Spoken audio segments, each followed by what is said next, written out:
Bonjour et bienvenue à tous à la première session de notre série d'éducation réglementaire composée de 3 parties. Ceci inclut la réglementation, les compétences d'entrée à la profession et le champ de pratique des IAA. D'abord, je tiens à remercier Cathy Arsenault pour préparer cette présentation et Joanne pour m'avoir invitée à la présenter. Je m'appelle Nicole Croussette, je suis une infirmière immatriculée depuis 1991 qui a travaillé dans divers milieux de travail, incluant l'enseignement dans les programmes de formation des infirmières auxiliaires.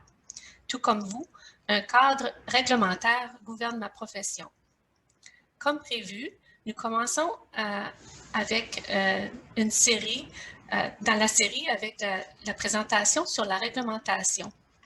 Au fil des ans, il y a eu beaucoup de confusion sur ce qu'est la réglementation et comment l'AIAANB s'acquitte de son mandat comme organisme de réglementation. Vers la fin de cette session webinaire, je vais prendre un moment pour discuter des différences entre l'AIAANB et le syndicat. Chacun a des rôles différents et spécifiques. Il y a de la confusion au sujet des rôles de chacun au Nouveau-Brunswick ainsi que dans les autres provinces canadiennes. C'est pourquoi nous allons en faire un survol.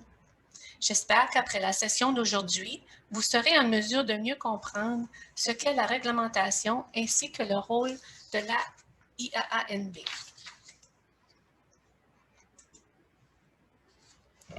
Voici un petit aperçu de l'histoire de la IAANB et de la réglementation.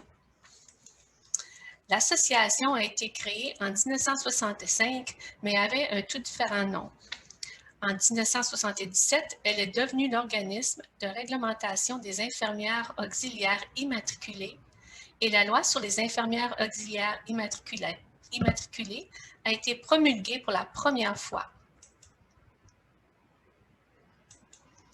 En 2002, nous avons réussi à faire changer son nom d'infirmière auxiliaire immatriculée à infirmière auxiliaire autorisée pour l'harmoniser avec celui de la plupart des autres associations au Canada. La loi sur les IAA a été proclamée. Depuis que nous sommes devenus l'autorité de réglementation, notre responsabilité est la protection du public. Cette autorité nous a été conférée par la loi sur les IAA et puisque c'est la loi, nous devons la respecter. Conformément à la loi sur les IAA, nous réglementons la profession de 3 manières différentes. La première est par l'éducation. Tous les programmes de formation des soins infirmiers pour les IA doivent répondre aux normes éducatives. Ces normes reflètent la pratique tant au niveau provincial qu'au niveau national, ce qui veut dire que vous aurez les compétences de niveau débutante en graduant et vous ne devriez pas avoir à suivre des cours supplémentaires pour travailler dans d'autres provinces canadiennes. La deuxième façon dont nous réglementons la profession est le processus disciplinaire. Lorsqu'une plainte est déposée, nous sommes obligés par la loi d'enquêter cette plainte, et ceci au nom de la sécurité du public.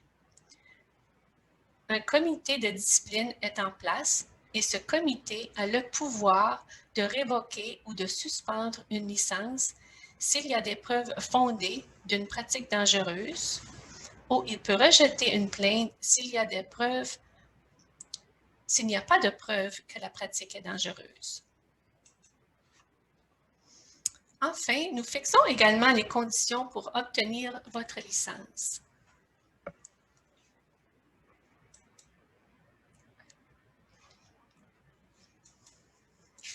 Alors, je vous pose une question.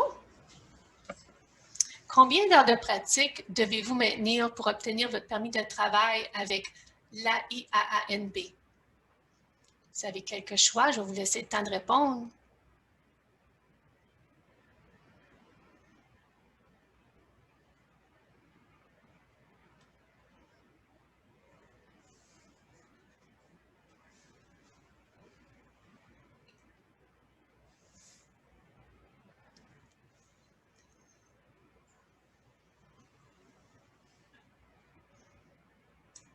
Alors, quasiment tout le monde a répondu. Je vais vous partager les résultats. Comme vous voyez, 1000 heures sur une période de 5 ans est la bonne réponse.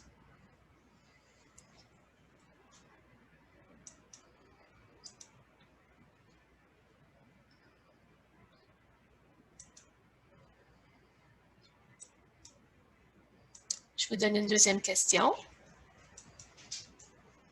Est-ce que vous êtes obligé de maintenir un programme de PFPC continu à chaque année?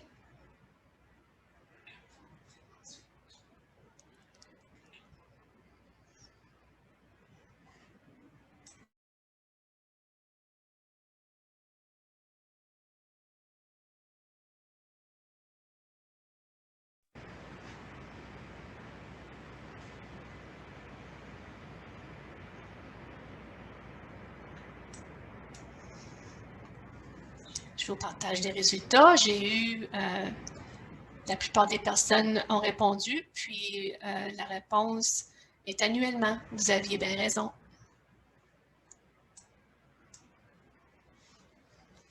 À ce jour, une fois que vous avez obtenu votre diplôme et réussi l'examen national, vous devez à chaque année avoir accumulé 1000 heures de pratique au cours des 5 dernières années et vous conformer au programme de maintien des compétences annuellement. Ce sont deux des conditions obligatoires pour obtenir le permis d'exercer à chaque année.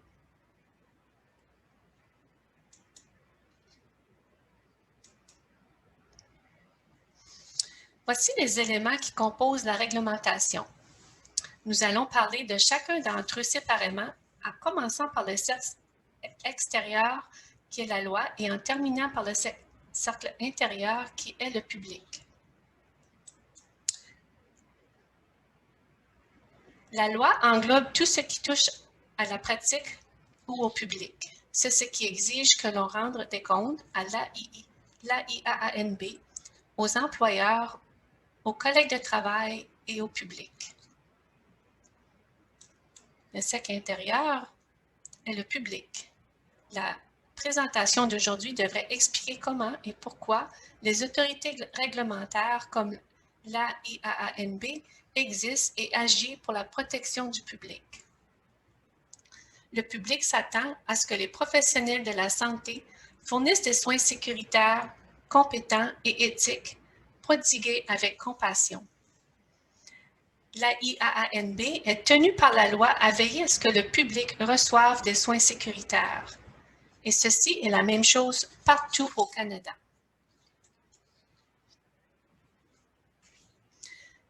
Commençons donc par parler de la loi et de son rapport avec la réglementation et la pratique des IAA. La loi délègue l'autorité à l'AIAANB de fixer les paramètres d'exercice de la profession. Voici des exemples. Les heures de pratique pour le renouvellement ou l'obtention de la licence, les normes de pratique, le code de déontologie, le programme de formation professionnelle continue ou le PFPC. Comme exemple, le PFPC n'est pas quelque chose que l'AIAANB a pensé qu'il serait amusant de faire à tout le monde. Elle est une des mesures établies qui a pour but de démontrer au gouvernement que les IAA développent et maintiennent leurs compétences, donc répondent aux exigences de la loi. Les IAA doivent également respecter toutes les lois fédérales et provinciales qui s'appliquent à leur pratique. Comme exemple, la loi sur les narcotiques ou la loi sur la confidentialité. Comme mentionné, l'AIAANB a été déléguée l'autorité de réglementer la profession. L'AIAANB est dirigée par un conseil d'administration qui est élu et il incombe au conseil de gouverner l'association. Le mandat de l'AIAANB est la protection du public. L'AIAANB encourage les bonnes pratiques, prévient les mauvaises pratiques et intervient lorsque la pratique est inacceptable. Selon le site Web, la mission de la IAANB se définit comme suit. L'Association des infirmières et infirmiers auxiliaires autorisés du Nouveau-Brunswick certifie au public son engagement à fournir des soins sûrs, compétents et conformes à l'éthique en réglementant la profession des infirmiers auxiliaires.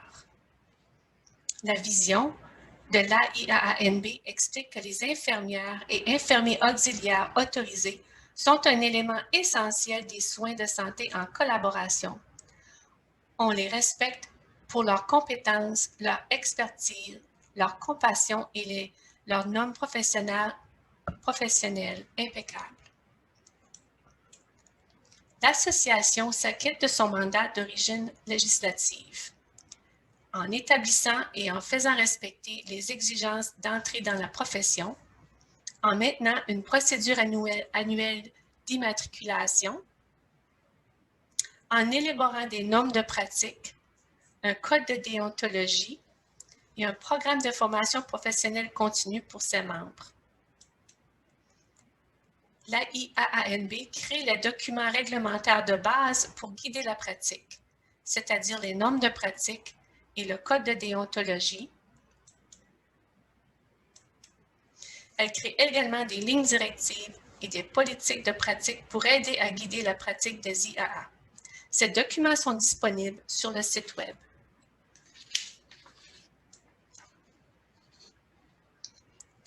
Qu'est-ce que le rôle de l'employeur? L'employeur crée des descriptions de postes, des politiques et des procédures spécifiques à leur milieu de travail auxquelles les IAA doivent se conformer. Ceci peut porter à la confusion. Ce que les IAA peuvent faire peut être très différent d'un milieu de travail à l'autre.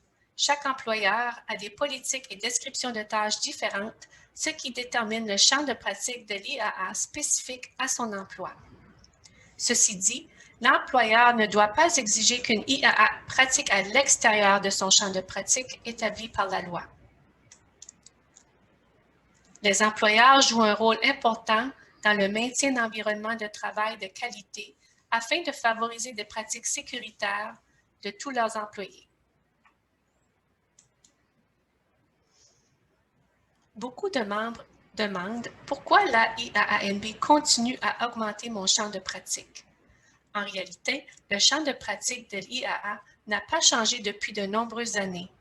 Les techniques que vous effectuez aujourd'hui sont peut-être nouvelles dans votre milieu de travail, même s'ils ne le sont pas par rapport à votre champ de pratique. Dans le passé, de nombreuses politiques dans le milieu de travail empêchaient les infirmières auxiliaires de maximiser leur champ de pratique. Mais aujourd'hui, nous constatons un moins grand nombre de restrictions.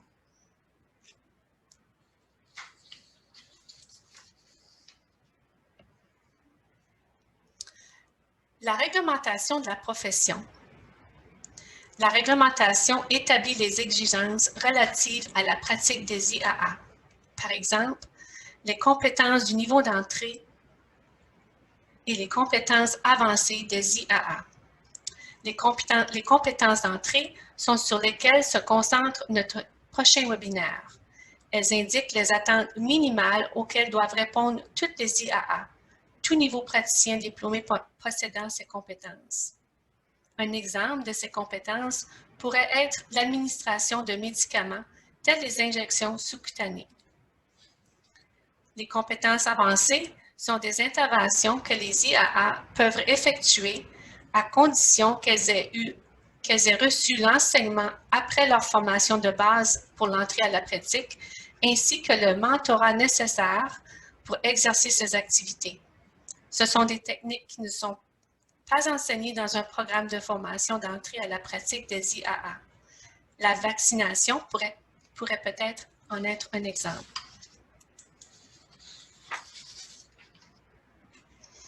La pratique des IAA.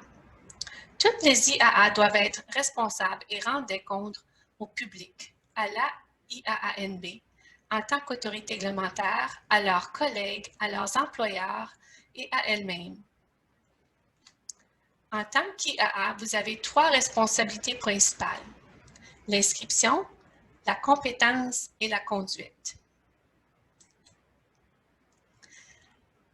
L'enregistrement, c'est votre responsabilité personnelle de vous assurer de maintenir le nombre d'heures de pratique requis.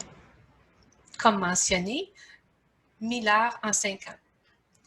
De vous conformer au programme de maintien des compétences et de vous enregistrer.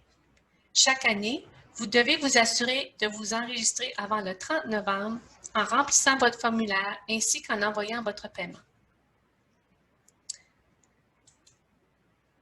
La compétence. Vous devez accepter l'entière responsabilité de votre propre pratique. Ma pratique est ma responsabilité. Demeurez compétente afin de prodiguer des soins de sécurité, des soins de santé sécuritaires. Le champ de pratique sera notre 3e webinaire dans cette série. La conduite professionnelle. Tous les IAA doivent s'assurer de se conformer aux normes de pratique et au code de déontologie. S'il s'avère que la pratique d'une IAA n'est pas conforme aux normes établies, cela peut être considéré comme une faute professionnelle. Le manque de connaissances, de compétences ou de jugement de l'IAA peut en être la cause. La IAANB a mis en place un processus formel pour évaluer les plaintes reliées aux fautes professionnelles.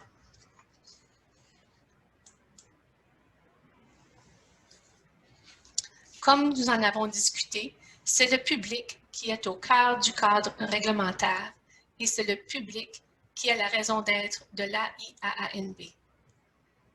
Nous avons un mandat et c'est de diriger, de réglementer la profession afin d'assurer une pratique sécuritaire et la compétence de tous ses membres. Comme IAA, vous desservez le public. La relation thérapeutique, le respect et la confiance sont nécessaires pour assurer des soins professionnels qui rencontrent les normes de pratique de l'IAA.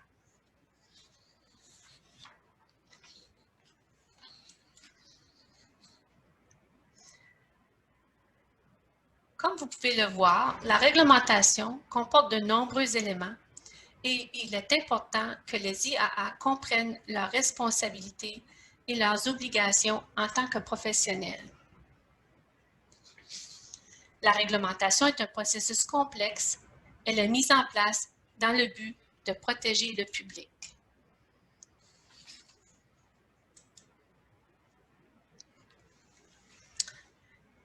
Je termine aujourd'hui en soulignant simplement les différences entre le rôle de l'AIAANB et celui de l'Union, car c'est là que réside une grande confusion. Parlons donc des rôles de chacun. L'AIAANB fixe les exigences en matière d'éducation et d'enregistrement en faisant l'accréditation des écoles de formation des IA pour assurer que les programmes d'études reflètent les exigences de la loi et s'assurer que les membres rencontrent les exigences des heures de pratique, ainsi que les exigences du PFPC. La IAANB établit les normes de la conduite professionnelle des membres pour but de pratique sécuritaire. Si une plainte est déposée, la IAANB entame une enquête afin de déterminer s'il y a eu une faute professionnelle qui a affecté ou mis en danger la sécurité du public. La IAANB tient à jour une base de données de tous les IAA du Nouveau-Brunswick avec leur statut d'enregistrement actif, inactif ou suspendu. Maintenant, on peut se pencher sur le rôle du syndicat. Le syndicat participe à la négociation des conditions d'emploi, ce qui inclut l'amélioration des salaires, des avantages sociaux, des conditions de travail et de la sécurité de l'emploi. Le syndicat apporte son aide pour les questions relatives au travail et aux griefs. Il cherche à éliminer toutes les formes de discrimination et de harcèlement et assure une représentation équitable de tous les employés au sein de leur syndicat. Ils offrent des possibilités de développement professionnel, Le syndicat peut donc fournir des fonds pour des possibilités de formation continue. Le syndicat vise également à promouvoir et à protéger la sécurité des employés.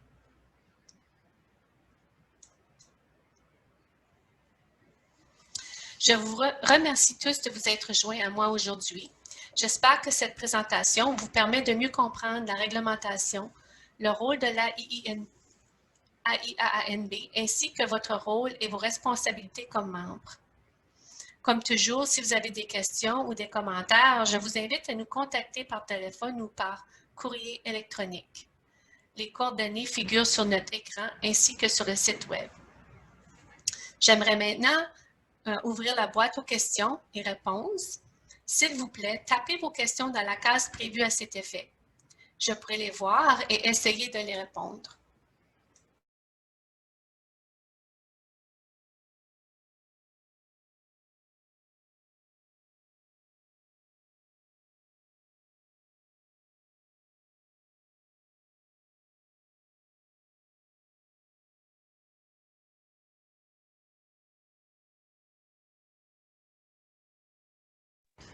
Si vous avez des questions, c'est le temps. J'ai Joanne ici avec moi, puis Cathy, l'infirmière conseil de l'association. Puis, lorsque vos questions rentreront, on va faire de notre mieux pour les répondre.